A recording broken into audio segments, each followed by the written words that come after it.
Hey, welcome to Hell in the Hallway with your host Billy. And today we are going to talk about something that we all kind of struggle with from time to time, right? Minding our own business. And we're going to talk about how it's good for your health. Now, I want to kind of highlight a couple of situations where it's kind of a funny mind your own business. And, oops, sorry, I don't get my music thing. But I remember there was an Everest commercial for a college. I think it's called Everest College, right? I would be homesick or I would be had the day off, whatever.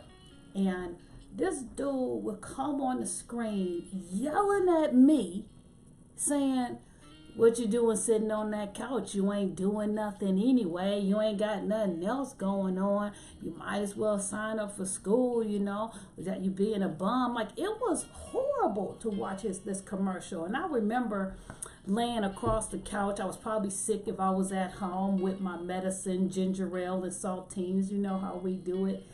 And I would be yelling at the screen talking about, "Dude, yo, I'm sick. Like, I'm not a bum. I got a job. Here you are yelling at me, telling me what to do. Mind your business. The other thing that's fairly recent that I thought was interesting about minding your own business is that I saw some memes circulating about people who get fully dressed in the midst of this quarantine that we're in. I'm one of those people, thank you very much. I get fully dressed. I actually put on jeans. I actually will actually put on an outfit because I still work online, right? So people do still kind of see me, right? And no, I don't just get dressed from the waist up. I get fully dressed. Mind your business. But here's why. I could wear yoga pants every day, right?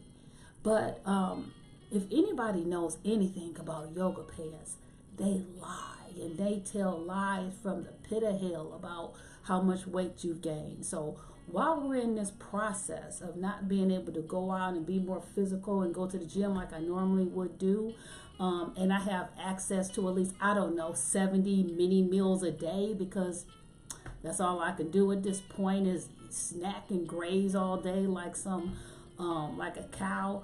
No, I'm going to wear my jeans because my jeans tell the truth. They let me know, hey, back up, sweetheart.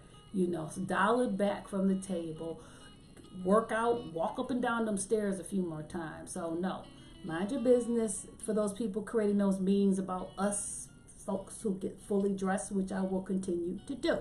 Okay, so the one thing I want to make sure to let you know I'm not talking about is any event that you have to mind business of others because of their health, right? You're going to have to mind your parents or your grandparents or or friends. Maybe they have health issues and they're not doing the best that they can do to take care of themselves. So you're asking them questions. That's a good healthy. That's a good mind in your business. That's healthy. We should be doing that. No, I'm not talking about that. I'm talking about that. I'm talking about minding people's business when it actually has nothing to do with you. I'm talking about minding people's business when it's not edifying, right? When all it is just feeding some space that likes pain, right? Every now and then, for some reason, we like the taste of somebody else's pain. So instead of TMI, like too much information, we're going to go with the acronym. We're going to go with TMI, but it's tasty, messy, and ignorant. But sometimes we like the taste of some juicy bad news for somebody else's life, right? And why is that? Have we ever evaluated why? Have you ever thought about why you like to either hear somebody else's messiness or why do you like talking about it? Have you ever evaluated your experience? See, and here's what I need you to know. Research supports that we gossip about 52 minutes a day, which is a lot, right? And I don't want to give the impression that I'm sitting here holier than thou as if I've never gossiped in my life, because that's a lot too. I have engaged in that myself.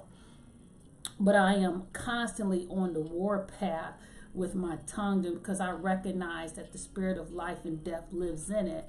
And so I really, these days, try to evaluate my experience. I try to evaluate the purpose of everything that I'm saying and why I'm saying it.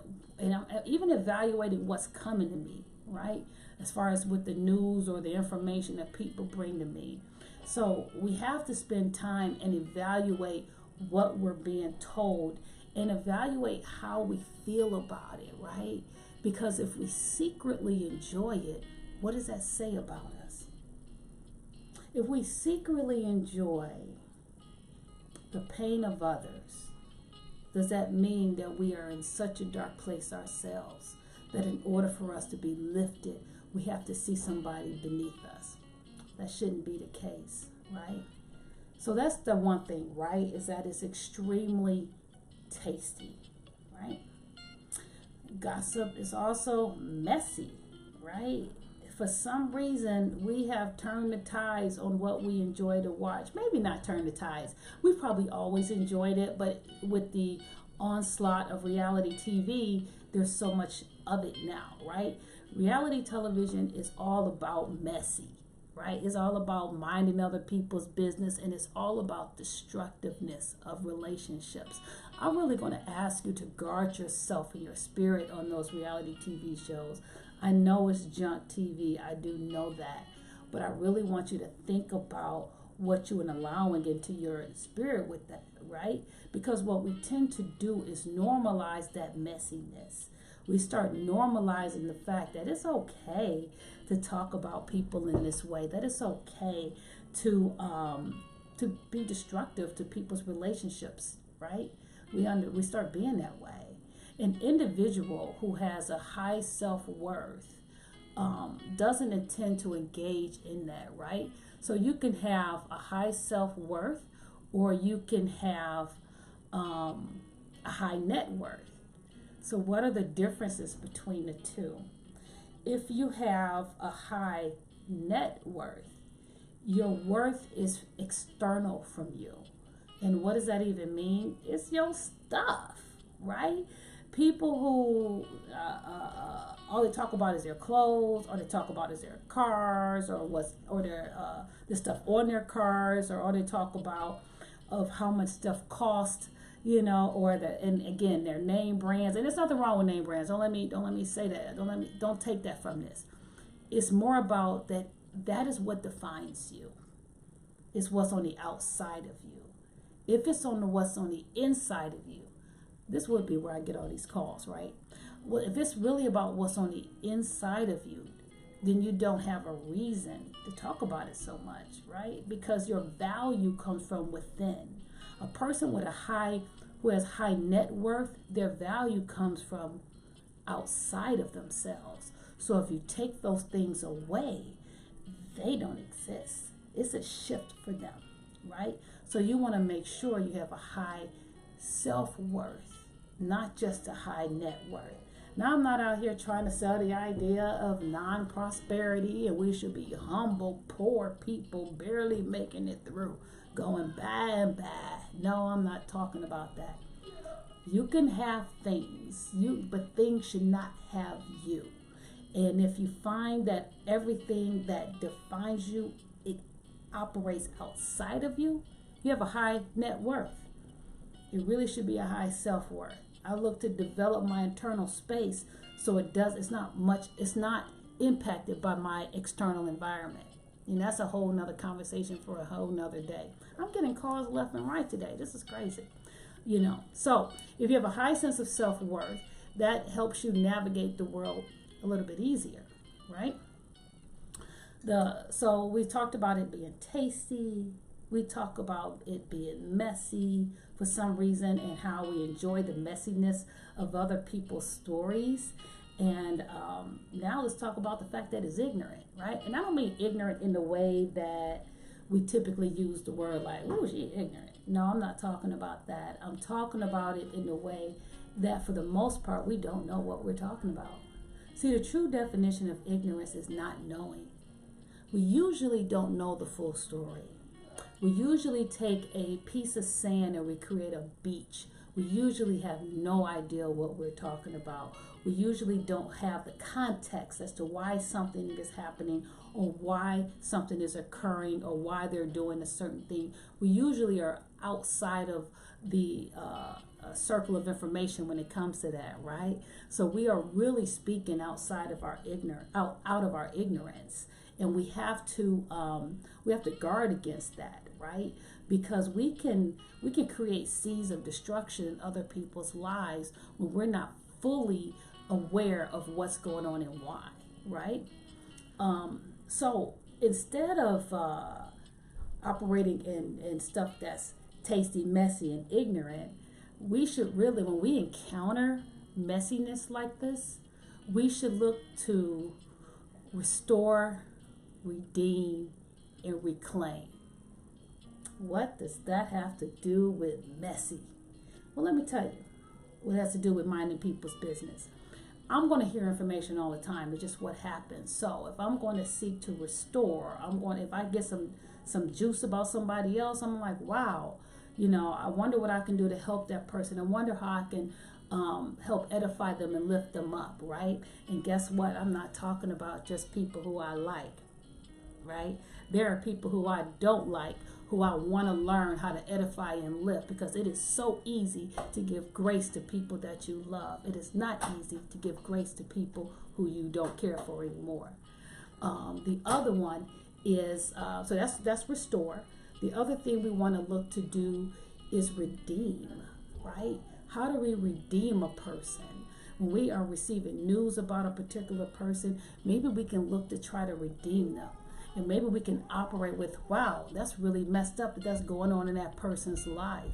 Maybe I need to see what I can do to help cover them, to help them process and go through it. Yet again, we tend to only want to provide grace and mercy for individuals who we love and we care for and who we're connected to. But showing real grace and mercy is for individuals who typically don't deserve it.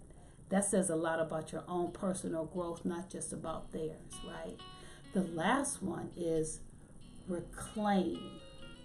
Reclaim your time. I love when they talked about Auntie Maxine Waters on the center floor, who was regaining her time.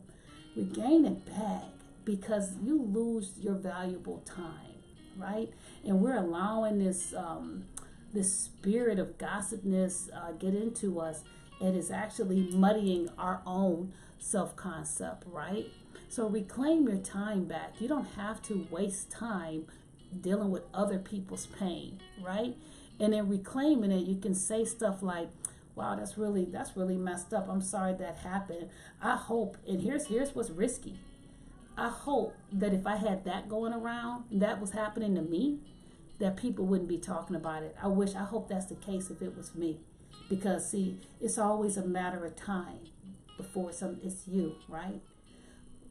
Pay attention to the temperature of your words, right? Pay attention to the spirit in which those words are leaving your mouth. Because life and death does live in the power of the tongue. Your tongue is 3 inches long, for crying out loud. Actually, the average tongue is 3.3 inches. And can you imagine that small organ has so much power? We should be speaking life on a regular basis. And listen, you're going to mess up. I'm going to mess up, but I need to always go back and say, this is not who I am. Let me go back and clean that. Let me tell somebody I was wrong for even saying that. We need to do that on a regular basis, folks, because it's better for our health. Because I have to have a healthy spirit. I have to have a healthy soul.